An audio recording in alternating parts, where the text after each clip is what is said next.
Welcome to Kitchen Table Finance. Hey Dave, how you doing today? I'm doing great, Nick. How are you? Doing very well. It's a beautiful summer day here in October in Michigan, and Right. we got a great guest on the show today. I'm super excited about it. We get to talk to Kevin, and Kevin, I already forgot how to pronounce your last name. Skarritt, like Tom Skarritt, the actor. Probably should have asked you that before we hit record, right? Kevin Skarritt, and Kevin is retired, and we really just, we were just talking before we hit record about how Dave and I live and breathe retirement, and we're just always super curious about people's retirement stories of how they transitioned and what they do now, what they like about it. So I'm super excited to kind of pick your brain, Kevin, about your retirement journey and just kind of have a conversation about retirement and how it's impacted your life. So as we kind of dive into that, why don't you tell us a little bit about yourself, Kevin? And Sure. I think there's a lot of moving parts that we could talk about. So I'll do a kind of a super high level touch on a lot of stuff that you guys can pick up on. So I graduated from University of Michigan with a degree in biology and a minor in fine art. Okay. Go Blue. Moved out to Colorado where my twin sister was.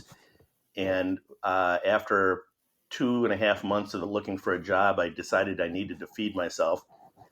So, which is a good thing. Yeah. And I ended up taking a job as a wire order trader for Oppenheimer mutual funds. Oh, wow. Old school. The whole thing, except it's on the phone and it's, a lot of screaming and yelling, but it was on the phone.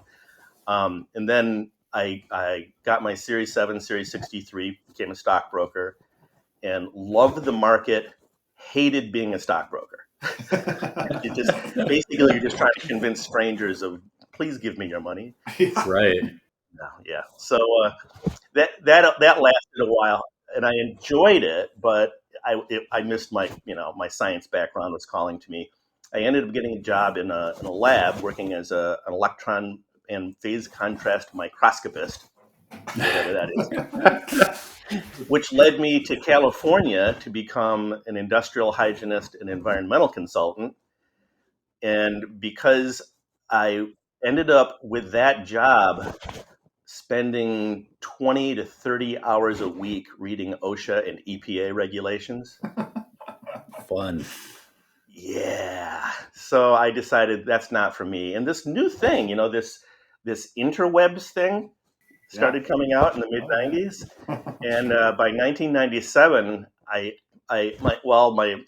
was co-owner of an environmental and health and safety company. And the founder of the company said, "Hey, Kevin, you've got an art degree. You do design stuff. Why don't you do that web thing for us?" When it was the web thing. And so I dove into it, and I realized after about 3 years that what I was making for my company was better than most of the stuff that was out there. Yeah. And I was peaking on hating the OSHA and EPA stuff. So I came home and told my wife and 1-year-old and 3-year-old, I'm quitting my job. I'm going to start a web development company. That was my ex-wife, by the way. Not that was in any way related. Yeah, it's going to be a long story. Yeah. So over the course of years, went from web, got into marketing as social media came out, got into that in the very, very early stages. And then we discovered branding as a super, super important part of the web and marketing process of guiding companies on what they should be doing. And so probably the most important thing you want to ask about is the retirement. So about 7 or 8 years ago, my wife and I started talking about what that looks like, where we want to live, what we need to queue up for preparing for it. And 6 years ago, we pulled the trigger on it. And I always thought that I will always be designing websites and doing social media stuff because I just loved it so much. And boy, was I wrong. Yeah, interesting. As soon as I retired, I'm like, wow, this is way better. So I'm now doing woodworking and I've got a full shop for the very first time in my life. I'm doing stained glass and wood carving and piano and bass guitar and hiking and kayaking and reading and just I have way too many things to do in a day. So there's my short story. I love it. So, if we can, I'd like to go back to, some of the transition of, like, you have this business, you're doing all this web development stuff, and then did you just close up shop one day and decide that was it? Like, I feel like that's a tough transition for people. No, there was actually a planned, very slow transition. Okay. Well, what happened is my ex-wife and I co-owned an agency. Okay. And we had 8 to 10 employees, and this was in 2008. I don't know if you remember what happened in 2008, early 2009. Yeah, memorable. Or if yes. you block that out of your minds. I still wake up at night thinking about it. Yeah. So January of 2009, we lost like 4 out of 5 out of our biggest clients. Yeah. And it was a bloodbath, and I immediately had to start letting people go and trying to assure the other employees that, hey, we're going to get through this. We're going to get through this, and it just kept getting worse and worse and worse. So that was pretty devastating, and we moved the agency from Northern California, the Bay Area, to New Hampshire for the kids, to have clean air and hiking and the kind of upbringing that I had here in Michigan. Yeah. But not realizing that if the economy completely collapses, there's no way that I was going to be able to get a job. And I was struggling to have the agency survive. And at that time, both boys were freshmen and senior in high school. Wow. So I'm looking smack in the face of having 2 college tuitions here. Yeah. So I had to make a decision very quickly of I got to get a job. At the time, I didn't know if my ex was going to move back to California, where she was from, or stay on the East Coast.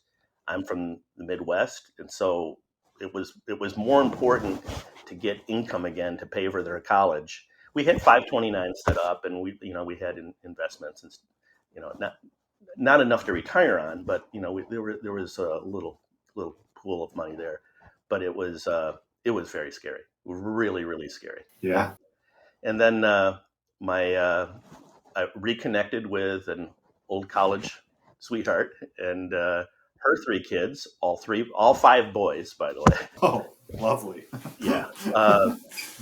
They were, when we got married, they were 13, 15, 15, 17, 17. All boys. Wow. It was a river of testosterone. Yeah, I guess so. Yeah, so with all 5 of them looking at college. So we had no idea how we were going to get through that. And both of our exes were not financially in a position to really help out at all. So it was going to be on us. Yeah. And we had no idea how we were going to do it. So it was it was tough to get to the point where we could even think about it, but worked hard and got to the point where, well, we can think about it. But I was planning on having to work till probably 65, 66. And this was 4 years ago. Okay. And then what happened is in 2019, within 3 weeks of each other, my dad passed away, and then 3 weeks later, my wife's dad passed away. Wow. And it was devastating. It was very devastating. We had already decided kind of where we wanted to retire. And I said, hey, let's just get out of town. Let's get away for a couple of days. Let's go meet a realtor. We're not going to move, but let's at least go meet a realtor. So we had spent 2 years deciding where in the state we wanted to live, and decided on Ludington. Nice. That's over here for those of you who are not All right. The first time meeting them, we had 5 houses queued up. The second house that we looked at, when you see something and if you don't buy it, you are going to be kicking yourself the rest of your life. Yeah. Right. That's what we were faced with. And so it's like, we're not ready to retire. We're not ready to move. But we have to, because this is just too good an opportunity. Yeah. So we came back to Lansing, and I told all our friends and family and business, we're moving. What? Yeah. What? Yeah, and that was late 2019, and by January we had closed and were working on the house, painting it and doing whatnot. And the very last move was in early February. And then I don't, if you remember what happened in 2020, but that came into place. So we retired, and then the world shut down. And we're like in this paradigm, like, okay, the timing was pretty good in hindsight. Right. So by that point, I had whittled my way down to like 5 clients. Okay. And it was over the course of 2 years, I went from hundreds of clients down to 5. Wow. And then from 5 down to nothing. Very cool. You have impeccable timing, Kevin, from the sounds Well, of it. a lot of luck, a lot of. Yeah. So I'm curious, just talking through that transition, like what were some of the things that you were looking forward to in retirement? Like, how did you decide to fill your time? What was that process like? Well, I'll tell you the story of what I was not looking for. I have a very good friend of mine. I used to play competitive darts, and she was the wife of our team captain. And the two of them worked in a post office. He passed away, and I ran into her again at some event. And I said, "Hey, how you doing? Great. What are you doing? Oh, not much. Like hobbies? Yeah. No. Yeah. What do you do to fill your day? Well, I just kind of watch TV." Mm-hmm. And that was it. So Wow. and then I ran into her again like 2 years later, and it was the same thing. Wow. And I'm not judging, but I just can't imagine retiring and just watching TV all day. I just couldn't imagine that. So what am I going to do? Let also compare this. When my dad passed, it was 2 years before that he had a severe stroke. Mm. And his whole life revolved around tromping around out in the woods. He was a hunter. He was an executive at General Motors, but he was definitely an outdoorsy guy. Chopping woods and chainsaw, and had 2 cabins up in the woods in northern Michigan, one in West Branch, one in Gaylord. And when he had the stroke, it took everything that he loved away from him. Literally everything that he wanted in his retirement was taken away from him. Yeah. And so I'm looking at my own retirement, and I'm thinking, what would devastate me like that? It would probably be taking away my hands, because wood carving and stained glass and guitar and piano, that would be devastating. Yeah. But because I've thought about it, I would shift. I would find other things to do. I would emphasize reading and learning and doing other stuff. So I don't have a lack of things to do. I have, in fact, I have way too many things to do, many goals and things I want to achieve. The way Beth used to frame that, is making sure you have something to retire to. Everybody likes to think of it as retiring from work, but you really need to retire to something, whatever that is, whether it's part-time work, volunteer work, or hobbies. Yeah, it's got to be something. It can't be TV, and it can only be so much golf. Yeah, right. Yeah. You gotta mix it up, and that's better for your brain too. Right, for sure. It's not like we're Bill and Melinda Gates. In fact, my wife was a teacher. She retired at 30 years. Wow. And she didn't buy any years like teachers are allowed to do. Sure. She went her full 30, but retired at 55. With several years earlier than she thought she was going to. Yeah. So I got to watch her be retired for almost 3 years. So I just wish I was doing that. and we decided that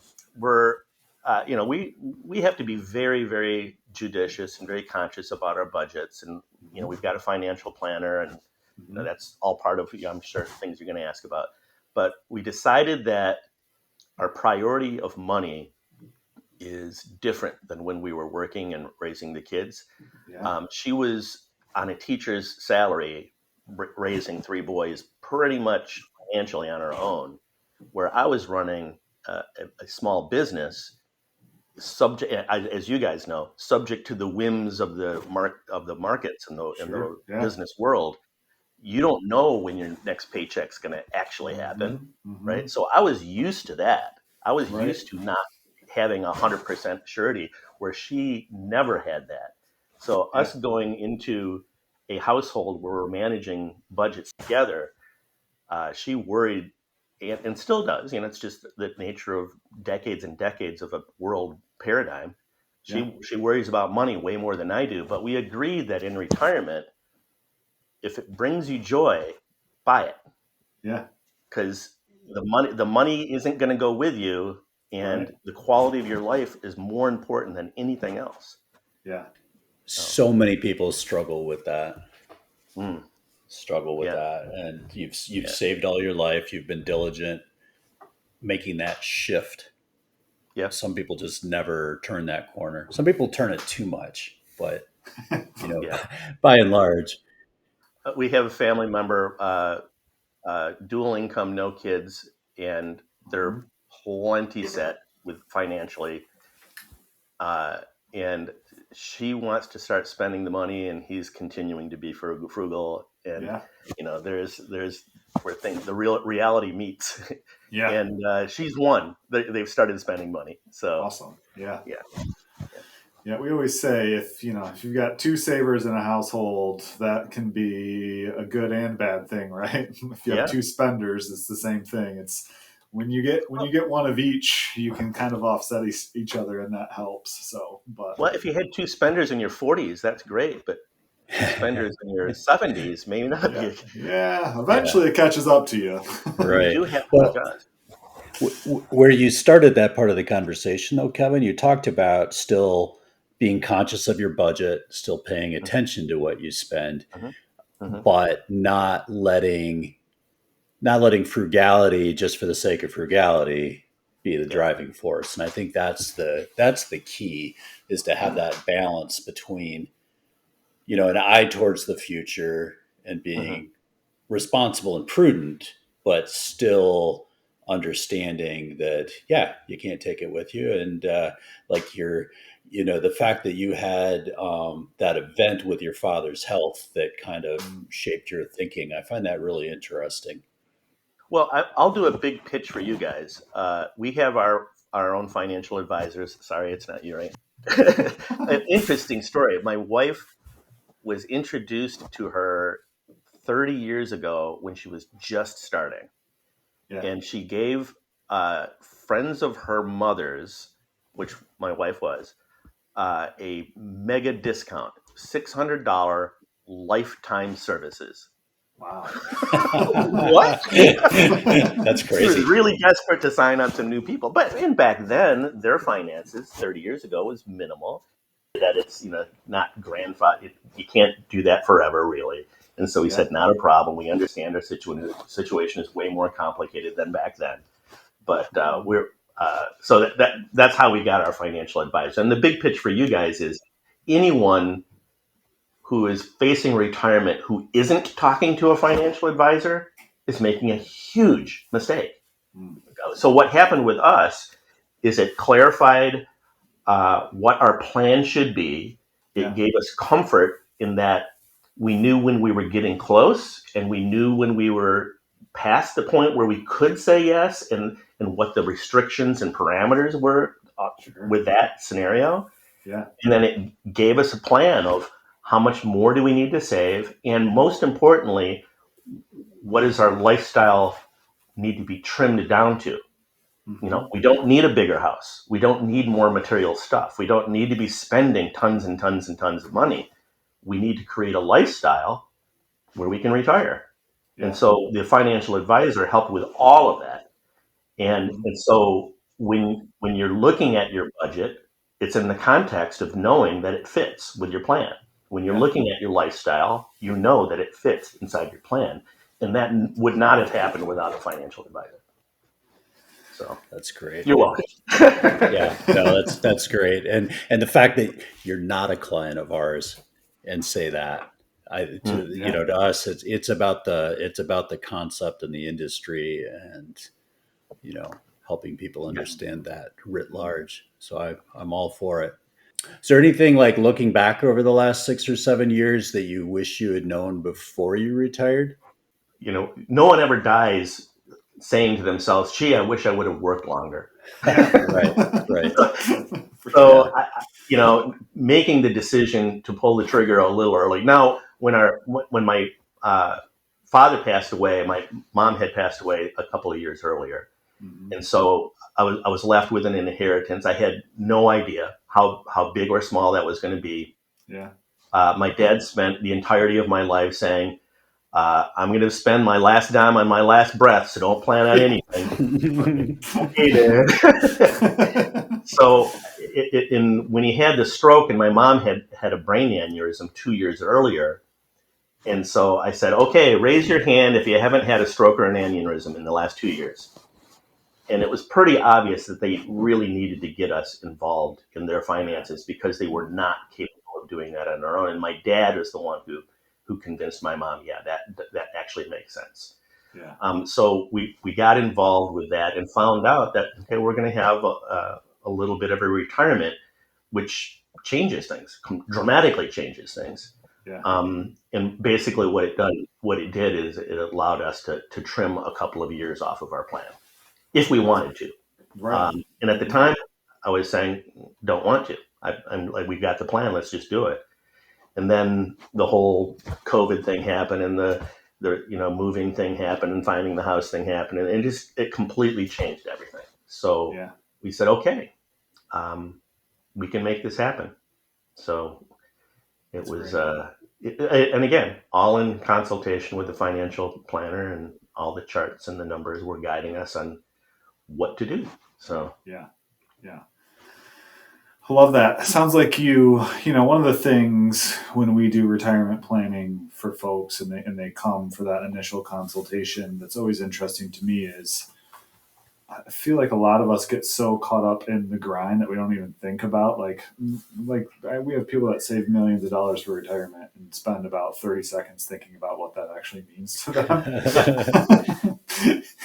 And it sounds like through a series of events, but also, just in thinking about it, did a really great job of really thinking about what you want your retirement to look like, what you're going to do, how that's all going to play out. So I'm curious, because it's been about, what I think you said, 6 years now. How has your retirement changed in those 6 years? How have things progressed? Well, it's been 6 years since we started reducing clients, but it's only been like 4 years since it's been down to zero. Mm-hmm. For anyone who's listening, who's thinking about retirement, you cannot predict what will happen to you. Yeah. You cannot predict if you're going to get hit by a meteor tomorrow. You just can't. Yeah. In the last three years, I was diagnosed with kidney cancer and had my right kidney removed. I had a hernia operation, a trigger finger, and in 6 weeks, I'm scheduled to have 4 of my vertebrae fused together because of back issues. Back issues from sitting at a desk for 30 years without getting up and exercising enough. So there's another get up and move around if you work at a desk. Yeah. So all of these health issues, they have affected everything. Where I was expecting to be hiking and swimming and kayaking and being really super active, not so much. I'm like already. I've got plenty of things to do, but it was not what I had planned. And I'm really looking forward to having the back issue resolved, because it might actually get me back to being outside more. So it's completely different than what I was expecting. Yeah. And I'm hoping it's just this 2.5 year, 3 year phase that I'm just having a lot of health issues that can be resolved. Knock on wood, the cancer I've been cancer free for 3 years now. So it's good thing. Wow. But Congrats. That's awesome. day by day. Yeah, it's, health is one of those big things that we talk about, and talking about nobody ever wants to work more. With health, it's nobody. There's no amount of money that people wouldn't spend to get their health back, right? Right. Absolutely. It's so important. Or what effort are you willing to put in now so you don't have to spend the money later? Right? It's really, really hard to make that decision. I've always been really super active, and my wife has as well. But there are things I can't do anymore. I can't water ski. I can't snow ski. I can't pogo stick jump. And yes, that's a real thing. I held the world record for 3 weeks. Really? Wow. When I was 11 years old. Way more real than I thought it was. But you adapt. And again, like my dad not being able to adapt, and my friend who didn't adapt. That's a huge factor in successfully retiring, is being able to adapt to the changes. Because man, they are big. It took. I was told that retiring, that some people find it hard, and I'm like, what are you talking about? You don't have to work anymore. What are you talking about? It was huge, and I was not ready for it. I was not ready for the strange feeling that I'm doing something wrong. I should be doing something else. It was like this anxiety that was suddenly dropped on me, and it was almost a year before that went away. It was a good 6 months where it was like, wow, this is unexpectedly annoying. Always feeling like I'm doing something wrong. Yeah. Because I'm just having fun. So. Yeah, it definitely takes time to reprogram your brain from I got to get up and start doing something to I don't have to. It's very interesting, and so many people struggle with that kind of transition. That it's very common. Listening to a podcast like this and then thinking about it in advance, most of our retirement success came from thinking about things in advance. And I know there are a lot of people who just avoid that like the plague. Oh yeah, they don't think about it enough. Yeah, that's why part of our process is forcing people to think through those things and kind of paint that picture of what they want it to look like for just that reason. It's much easier to help make financial decisions when we know where you want to go and what you want it to look like. It's very easy to make financial decisions when it's just about the numbers, but that's not why people save and invest and get for retirement. So, one of the things I love about your story that I want to touch on a little bit too is, I think you've brought it up a couple times, but just this idea of knowing what you want to do, but also making a plan for when you can't do it. Because I think that's a piece that a lot of people miss when it's, hey, I want to go out and be active. We make plans and God laughs, right? I think is the way that it goes. So, that's but exactly I love the fact that you've thought through already. Well, if I can't do that, I'm going to do this, because a lot of people don't let themselves do that. And if you don't let your mind go there, when it eventually happens, because it happens to all of us, there's a real struggle there. So I love that part of how you've been able to really think through what that might look like for you. So if something devastating happened to me where I became a blind quadriplegic, it would be really hard. But until then, I've got plans of where I'm going. Yeah. It's actually much more fulfilling to have lots of things to do, because it's lots of things to choose from, and you never get bored. And that's how, like Amy and I both had very, very similar businesses. It was marketing and technology and branding and social media and stuff, with an emphasis on branding. And because of all the hats, our business lives were varied and very fulfilling because of that. Yeah. If that's what you like, right? Right. Some people just want the one thing to do, and that's great. Sure. But I think with our careers, I was kind of destined to do lots of stuff. I've always had my hair on fire and doing 10,000 things all at once. Yeah. That's a good thing. I'm curious, are there parts of your work that you miss? Are there things that you don't get to do anymore that you're used to, that you're kind of... I said I was going to be doing web and design the rest of my life. I thought, because I just really loved it. And when I retired, like, no. And so I've had two family members ask me to build websites for them. Like, nope. Now I can't say no to my wife. I'm working on my wife's website, and I just built a Facebook fan page for my band. Oh, cool. There are not many things I miss about it, because the things that I could say that I miss, I've already transitioned to something equivalent. Like, I could say that I miss the structure of a 9 to 5 and a Monday through Friday, but I've changed it. Now I don't have weekends anymore. Everybody measures Saturday, Sunday, and then all that stuff in between. Yep. Now it's band is Wednesday night. So what's happening on Thursday? Okay, that's the day after band. So Wednesday is my new weekend because of band. And the structure, I've got plenty of structure of what I'm learning in music theory and practicing scales and doing the piano and working on a wood shop that I've lived in. I don't know how many houses, 1, 2, 3, 4, 5, 6, 7 houses over how many decades, and I've never had a shop. And so when we moved here, I had a 3-car garage. Nice. And last month I installed cabinets, and I now have a shop for the very first time in my life. So that's very beautiful thing.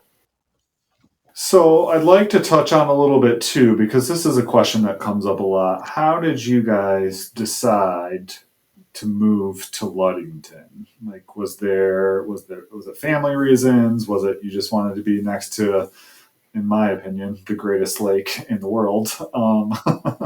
Walk us through that if you wouldn't mind. So my wife's personalized license plate is Lakes. Yeah, she's a Lake girl. Though her license plate before that was Lake Girl, and she grew up on Higgins Lake up in Roscommon here. Water skiing, and I grew up in Southeast Michigan on Union Lake water skiing, and so our upbringing on water is very, very similar. So we wanted to be near water, but we didn't know what that meant. And water in the Great Lakes area. I mean, as my grandpa would say, you can't swing a dead cat without hitting water, right? So she wanted to be on a lake, but as you know, that's going to double your purchase price of a house. So when we found this house, it was across the street from Hamlin Lake, which is a 5,000 acre lake, on a 5 acre pond, and this is within an eighth of a mile. The big lake is on the other side of the pond. So we're kind of on this spit of land between two huge bodies of water, and all the other land around our house is state park. So we can walk out our back door, be on state park land, and hit 40 miles of trails. Wow, that's awesome. It's kind of paradise. So but to find this, we spent almost 3 years talking about where in the state. We knew we wanted to be in Michigan. At the time, when we got married, my sons were still in New Hampshire. I was driving every 3 to 6 weeks. I was driving out to see them, and not flying, because it was much more productive to listen to podcasts and audio and stuff in the 14-hour drive there and back. Right. So we decided, okay, we're going to stay in Michigan. Where in Michigan? So those 2 years, we were looking at Saugatuck and South Haven and Ludington and Ann Arbor and Roscommon and Gaylord. And so we were looking all over the state. And her brother had bought a house in Ludington like 15 years earlier. It's like, that's a pretty logical place. And then we really started exploring it, visiting him more often, and then found out how strong the Arts Council is here. Super strong Arts Council. So music and fine art and the art community is just amazing. And in retirement, my wife got into fabric art, and so she's she just had a full month in the main gallery at the art center, and That's awesome. is this. Well, here I'll show you this. So that piece, Oh yeah, wow, is that's made awesome. out of little tiny pieces of fabric. Wow, So that's what she's been doing in her retirement, and very cool. So having the Arts Council be as strong as it is, and being able to join a band, and that's kind of was the clincher for us. It's like, okay, it's just the vibe is good. It feels right. Yeah. And then we found the house. Yeah. So, yeah. Love it. Very cool. One last question for you, if that's all right. Sure. I'm curious. Obviously, your wife's not here, but how was that from a communication standpoint to make sure you guys had those conversations and got on the same page? Walk us through that, if you wouldn't mind. So, what are you looking for? Her perspective, or what? Not her perspective, just in general, because you guys retired at separate times, right? And so I'm just curious about those conversations around, she's got her things, you got your thing. How did you kind of bring it all together and make sure it was the right decision for you guys? I don't think we actually had. Is it the right decision? Because we were always talking about what it means and what the impact is and how do we plan for it. We were very, very big planners. My wife wasn't just a teacher; she was a resource teacher. Okay. So she had the special ed kids and 3 boys at home and her husband, and in all 3 aspects of her life. She had to control everything because it would be chaos otherwise. Yeah. So planning and organizing and making sure things happen in the right way, in the right order. Yeah. Man, that is her superpower. So truly is her superpower. Yeah, so I've never really had to worry a whole lot about the planning process because that's just a natural thing for both of us. With me in business, things don't happen in business unless you plan them and make them happen.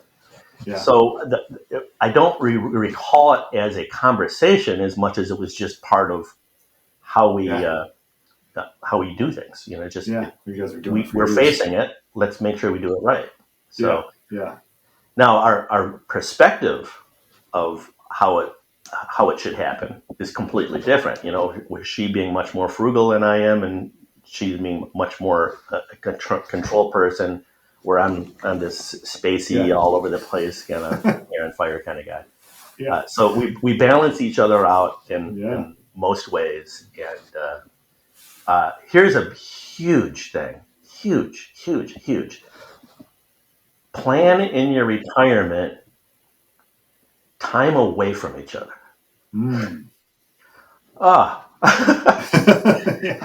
What do they say? Abstinence makes the heart grow fonder. No, that's not it. So she has the luxury of when her mom passed away, we became 1/3 owners of a cottage in northern Michigan. Okay. And so it's a big chunk of an expense that we have to participate in, but there's no way, the cottage that she went to growing up as a kid. Yeah, that is definitely her respite. She gets away. Yeah. And if we need time away from each other, I'm going to go up to the cottage for a day or 2. Okay, see you later. Yeah. And those 3 or 4 days are like gold because you get your sanity back, and you can't be around each other 24 hours a day. It's just I don't think any 2 people on the planet are meant to do that. Right. Well, we see it a lot, especially when people retire together at the same time. At the same time. It's like it goes from not very much to all the time, everywhere. Yeah. So, but that's great advice. I had grave concerns about my parents because I love my dad to death, but I don't know how my mom could take that. Too funny. Yeah. Well, Kevin, this has been great. We appreciate you sharing your story with us. We wish you all the best. We will not ask you to build websites for us. We're glad you're enjoying retirement. Let you know. Appreciate you having you on the show, and all the best with that, Dave. As always, been a pleasure. If our listeners have questions, feel free to shoot us an email at info@srdadvisors.com. or check out our website for more information on planning for your retirement. You guys are great neighbors, by the way. Thank you. Thanks. Yeah. Okay, bye-bye. Thank you for joining us for another chat about your retirement and finances. Please hit that subscribe button. You can also contact us at srbadvisors.com or email us at info@srbadvisors.com. See you next time on Kitchen Table Finance. This is a Cedia Media production.